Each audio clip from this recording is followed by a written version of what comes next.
Good morning, students. Under study from home today, we are going to study a very famous poem of Ogden Nash, and the title of the poem is The Tale of Custard the Dragon.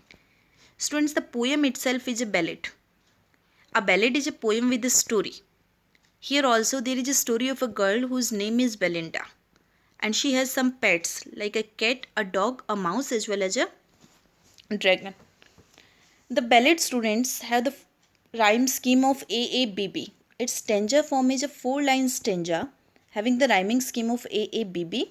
And here in this poem, all the animals, they pretend themselves to be very brave except the dragon.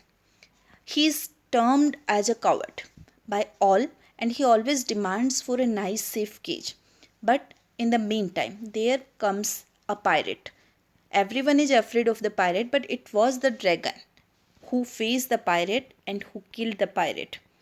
Now, everyone is very much, we can say, affected. This became very happy, but again the situation became the same. Again, after some days of the incident, they all react the same way, and they all say that yes, they had been the brave, but had the situation been not so much confusing. So we are starting the poem here. Belinda lived in a little white house with a little black kitten and a little grey mouse, and a little yellow dog and a little red wagon, and a real truly little pet dragon.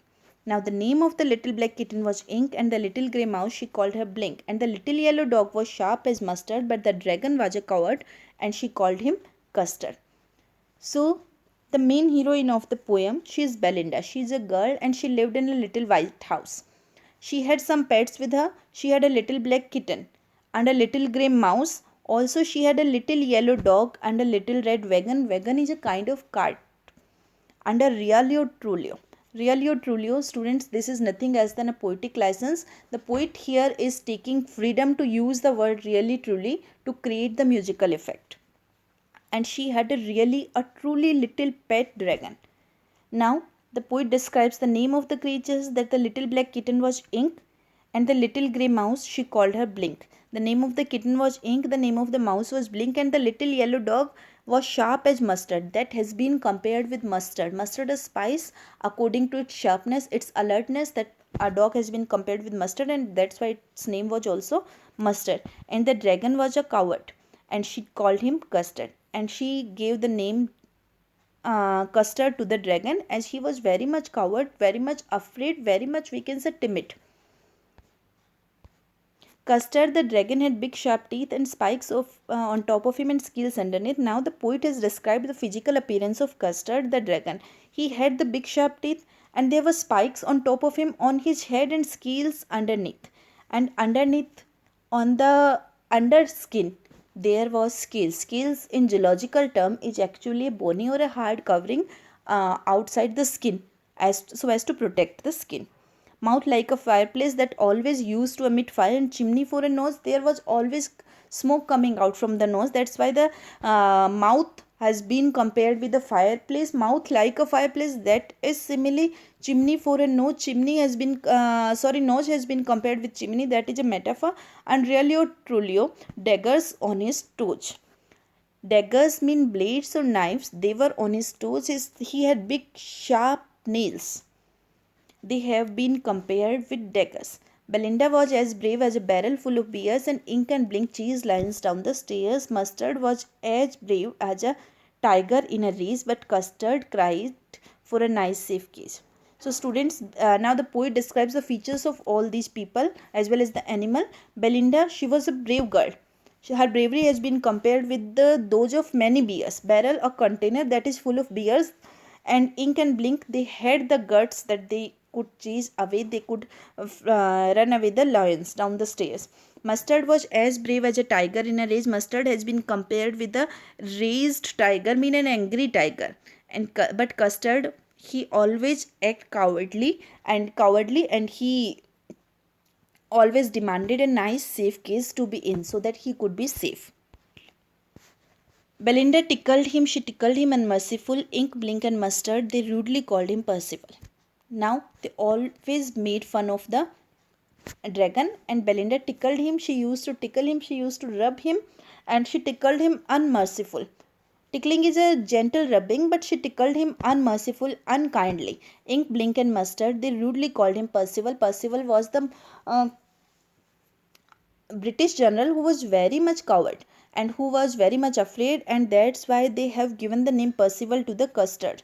To custard, and they all sat laughing in the little red wagon at the really or truly cowardly dragon. They named him Percival. They used to laugh at him. They used to roam in that wagon, and they used to laugh at the dragon.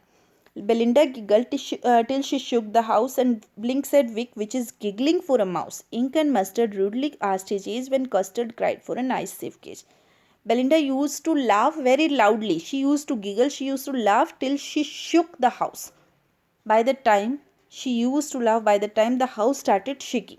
And Blink said Vic. Blink also said Vic, which is giggling for a mouse. Vic is onomatopoeia, that is a giggling for a mouse, that is laughing for a mouse. This is the sound of mouse. Ink and Mustard rudely asked his age. At the time when Custard cried for a nice safe case, Custard always kept crying, and they used to make fun of him. They used to ask his age. How old you are? You are crying so hard. Suddenly, they heard a nasty sound, and Mustard growled, and they all looked around.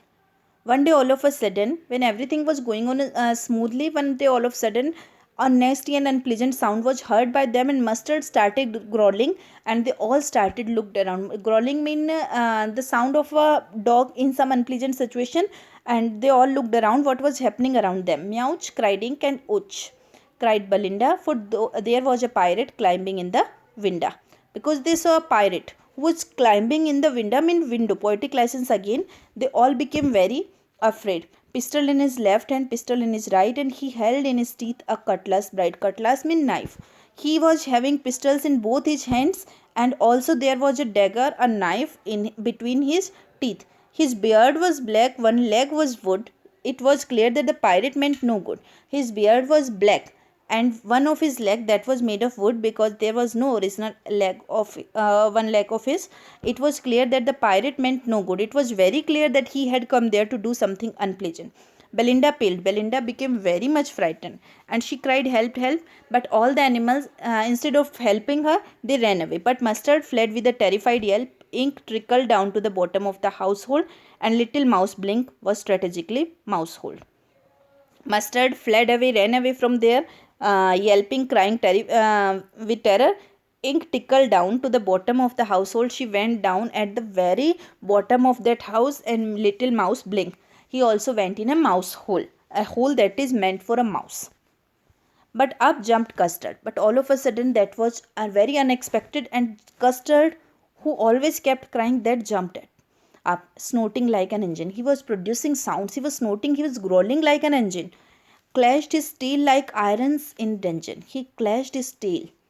He produced a sound like iron chains produce sounds in a dungeon, an underground room. With a clatter and a clank and a jangling squirm, he went at the pirate like a robin at a worm, producing various sounds like clatter, like clang, like jangling. He jumped at the pirate like a robin all of a sudden jumps at a worm to eat. Same way, Custard jumped at the pirate. The pirate gaped at Belinda's dragon and gulped some grog from his pocket flagon. Pirate was not ready for this thing. So he was gaping, was looking continuously at Belinda's dragon. What was happening? He was very much shocked why this is happening, and he gulped. He swallowed some water, some grog, some liquid, some liquor from his pocket flagon. Flagon is a flask. He was having a flask in his pocket, and he swallowed some water. He fired 2 bullets, but they did not hit. He also fired 2 bullets to protect himself, but they did not hit the dragon. Custard gobbled him every bit. Custard swallowed him. Custard ate him every bit. Every piece of pirate Custard ate. Belinda embraced him. All of them were very happy when Custard ate the pirate.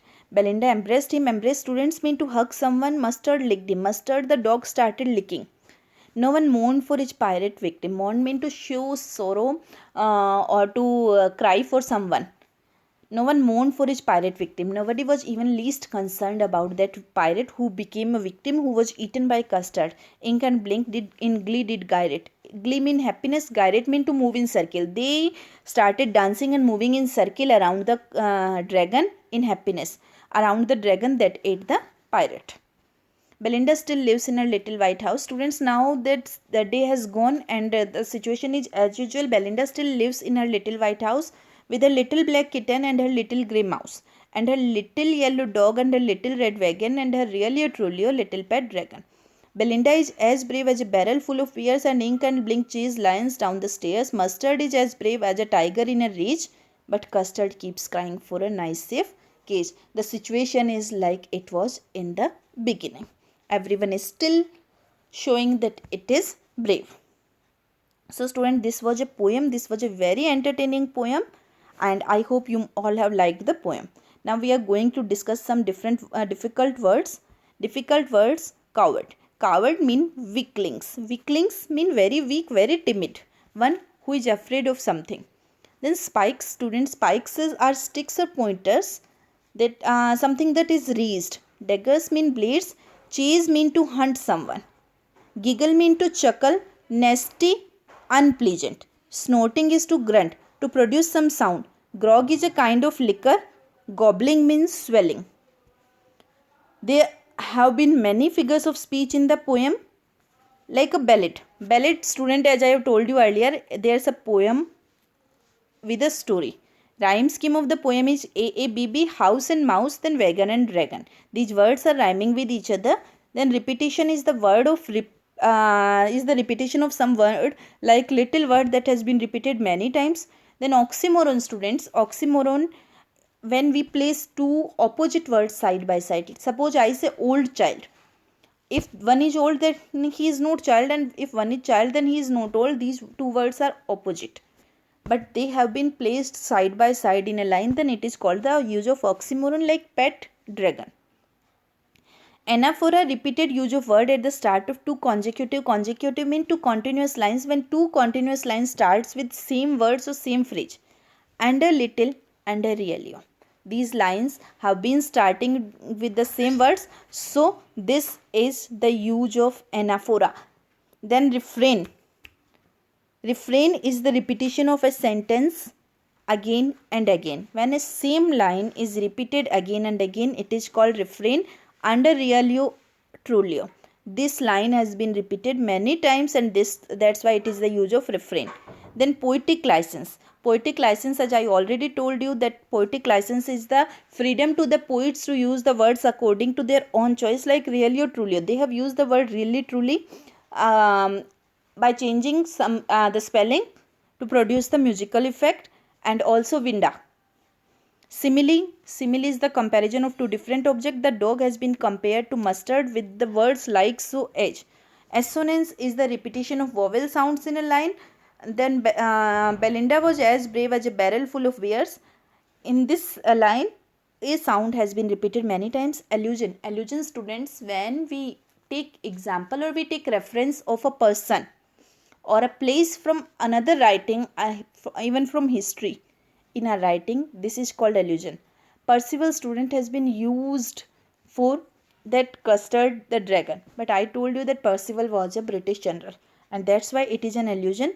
Onomatopoeia, when words are formed according to the sound that is produced by the action, it is called onomatopoeia, like giggle, like wick.